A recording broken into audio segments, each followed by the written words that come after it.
Akhirnya Bu Lala ini sempat curiga, apa jangan-jangan tahun ini giliran Akmal.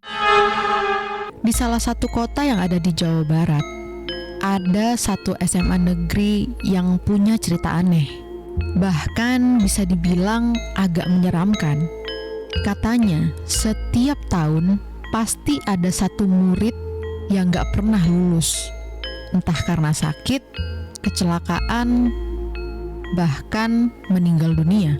Dan anehnya, kejadian itu tuh udah bertahun-tahun dan terus berulang. Jadi kayak semacam kutukan gitu.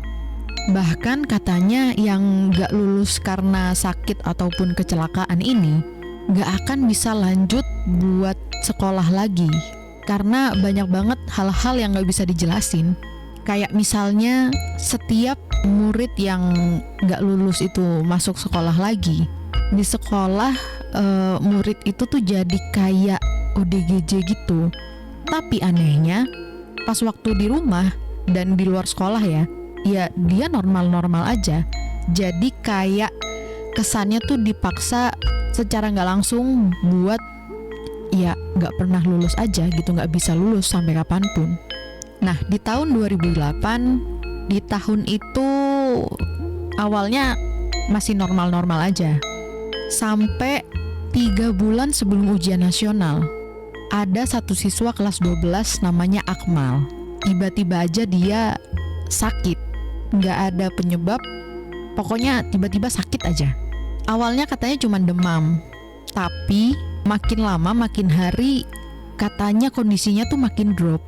Jadi karena kesehatannya Akmal setiap hari ini semakin drop gitu ya, jadi pada waktu itu si Akmal ini gak masuk sekolah sekitar 3 mingguan gitu. Lama banget kan?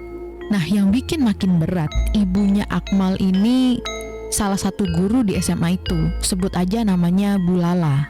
Jadi Bu Lala ini tahu banget tentang kutukan 1 tahun 1 orang di sekolah itu.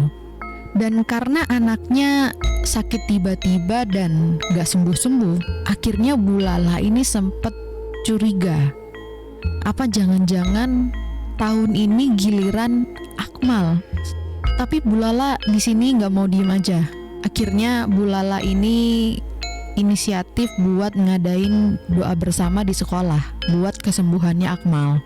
Katanya sih doanya tuh kayak di sekolah ada doa bersama, nanti di rumahnya juga ada doa bersama. Dan doa bersama itu dilakukan